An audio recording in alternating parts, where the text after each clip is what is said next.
Olá, meus queridos, a paz do Senhor. Bom, iremos falar nesse momento sobre o pecado da língua. Temos então um devocional onde iremos dissecar sobre o tema e duas referências bíblicas para meditarmos. O título diz: acima de tudo, o coração. A Bíblia nos ensina sobre a centralidade do coração na vida humana.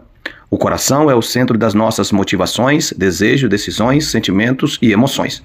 Provérbios capítulo 4, versículo 23 diz: de tudo que se deve guardar, guarda bem o coração, porque dele procedem as fontes da vida. A expressão guardar significa proteger. Mas por que proteger o coração? O coração é a coisa mais importante? A resposta é: porque dele procede a fonte da vida. Então, por que devemos guardar o coração? Porque do coração procede as fontes da vida. É no coração que se inicia todos os planos, desejos, sentimentos e palavras. O coração determina a nossa atitude. Por isso é que devemos protegê-lo. Jesus diz em Lucas capítulo 6, versículo 45, que a pessoa boa tira do bom tesouro do seu coração coisas boas, e a pessoa má tira o mal do mau tesouro, porque a boca fala do que o coração está cheio. A língua é apenas um instrumento que revela aquilo que está no nosso coração. Você deve entender que muito mais do que simplesmente a língua, o problema maior e mais profundo é no coração. Por exemplo, se tem uma torneira que sai água suja, não basta trocar a torneira, mas sim limpar a caixa d'água. Tem um poço na casa onde moro e eventualmente dá problema na bomba do poço e não percebemos quando acaba a água. Quando a bomba volta a funcionar, enche a caixa de água. Mas acontece que, no fundo, bem no fundo, tem barro acumulado. E esse barro começa a se misturar com a água limpa. E o resultado é uma água barrenta que sai na torneira. Se eu simplesmente deixar o barro assentar novamente, depois de uns 3 dias, a água na torneira volta a ficar limpa. Mas o barro ainda continua no fundo da caixa d'água. O problema não foi resolvido. Para resolver, tenho que fazer um esforço e limpar a caixa d'água. Na dinâmica do coração é a mesma coisa. Se você realmente está disposto a lidar com o seu pecado da língua, não basta apenas fechar a boca. Irá ajudar, é claro, mas não irá tratar a raiz do problema. Você terá que fazer um esforço e limpar seu coração. Dará muito mais trabalho, mas dará fruto. Mas como trabalhar a nível do coração? Você precisa entender e sonhar suas motivações. O que eu desejo? O que eu quero, o que eu sinto, tanto que me leva a falar o que falo. Peça ao Espírito Santo no seu coração, conforme o Salmo 139, versos 23 e 24, para que o ajude a fazer e a trazer à tona as coisas ocultas do seu coração. O salmista, ele disse o seguinte: sonda-me, ó Deus, e vê se há em mim algum caminho mau, e guia-me pelo caminho do bem. O salmista está dizendo assim, ó: Senhor, dá uma olhadinha direito se no meu coração existem coisas ruins. Se tiver coisas ruins, por favor, me ajuda e guia o meu coração somente para as coisas boas. Sonde o seu coração à luz da palavra de Deus. Ela é o seu guia e padrão. Hebreus 4:12. A palavra de Deus, ela é mais penetrante do que a espada de 2 gumes. E ela penetra até as juntas, e ela é apta também para discernir os pensamentos e as intenções do coração. Ela penetra até mesmo nas nossas medulas, que é a parte mais profunda do corpo humano. Depois de sondar seu coração, é necessário se arrepender do que está em desajuste com o que agrada ao Senhor. Você precisa entender que isso não agrada ao Senhor e não o glorifica. Peça perdão, confie na sua graça poderosa. Confie na graça que perdoa. 1 João, capítulo 1, versículo 9. E a graça também capacitadora.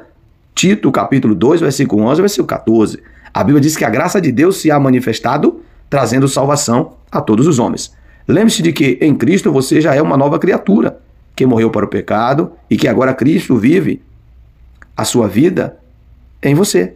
Ou seja, 2 Coríntios, capítulo 5, versículo 17, diz assim que se alguém está em Cristo, nova criatura é. As coisas velhas já passaram, eis que tudo se fez novo. Temos também uma referência em Gálatas, capítulo 2, versículo 20. Você foi ressuscitado com Cristo. E aí a Bíblia diz que se você já ressuscitou com Cristo, busque as coisas que são de cima, onde Cristo estará sentado.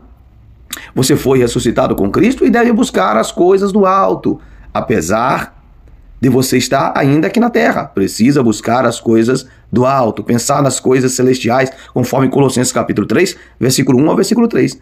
Isso significa que você precisa moldar seus pensamentos, suas motivações, seus sentimentos aos de Jesus, buscando agradá-lo, não apenas nas ações, mas também no coração. A Bíblia diz, olha, esse povo está me honrando com os lábios, mas o seu coração está longe de mim. O Salmo capítulo 19, versículo 14, é um salmo muito importante. Sabemos que os céus manifestam a glória de Deus e o firmamento anuncia as obras das suas mãos. Tudo é de Deus. As palavras da boca e o meditar do coração. Deus, ele sonda todas as coisas. Trabalhe na manutenção ou na proteção do coração. Provérbios capítulo 4, versículo 23. Uma vez que você atendeu ou entendeu que ele é o centro da sua vida, você deverá guardá-lo bem. Guarde-o com a palavra de Deus. Salmo 119, verso 11. Como purificará o jovem o seu caminho? Observando segundo a sua palavra. Escondi a tua palavra no meu coração para não pecar contra ti. É preciso guardar o nosso coração com a palavra de Deus e pela renovação da nossa mente. Romanos 12, 2. Porque se eu tenho uma mente renovada, consequentemente eu vou ter um coração renovado. Guarde também seus olhos e ouvidos, eles também alimentam o seu coração. São extensões, são conexões que está ligado dos nossos olhos, dos nossos ouvidos, enfim, tudo está ligado ao coração. E é preciso que trabalhemos todas essas coisas para, por fim, o reflexo ir até o coração. A língua é apenas um instrumento que revela aquilo que está no nosso coração. Trabalhe os pecados da língua no coração. Provérbios capítulo 14, versículo 23. Em todo o trabalho aproveito, mas a palavra dos lábios só encaminha para a pobreza. Lucas capítulo 6, versículos 43 ao 45. Porque não é a boa árvore que dê mau fruto, nem uma árvore que dê bom fruto. Porque cada árvore se conhece pelo seu próprio fruto, pois não se colhe figos dos espinheiros, nem se vidima uvas dos abrolhos. O homem bom, do bom tesouro do seu coração, tira bem, e o homem mau, do mau tesouro do seu coração, tira mal, porque da abundância do seu coração fala a boca. Então nós chegamos aqui no final dessa meditação. Então, se eu quero controlar a minha língua, eu preciso primeiro focar o que dá origem às palavras. Então entendemos e aprendemos que as palavras, elas são geradas no nosso coração e por fim elas são pronunciadas. Até lá, antes disso acontecer, delas serem pronunciadas, elas foram geradas no coração. O Senhor Jesus disse que se um homem pensar em matar alguém, é como se ele já tivesse matado. Então a palavra de Deus, ela vem condenar os pensamentos. Ela vem condenar aquilo que está sendo gerado por antecipação. Porém, a Bíblia diz que quem confessa e deixa alcança a misericórdia. Então você que me ouve, se você está falando demais, se você não sabe às vezes nem por que está falando, comece a pensar como está de fato o seu coração, porque você está projetando coisas no seu coração e está pronunciando com a sua boca.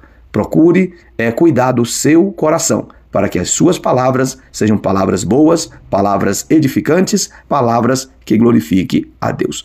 Deus te abençoe e até o próximo vídeo.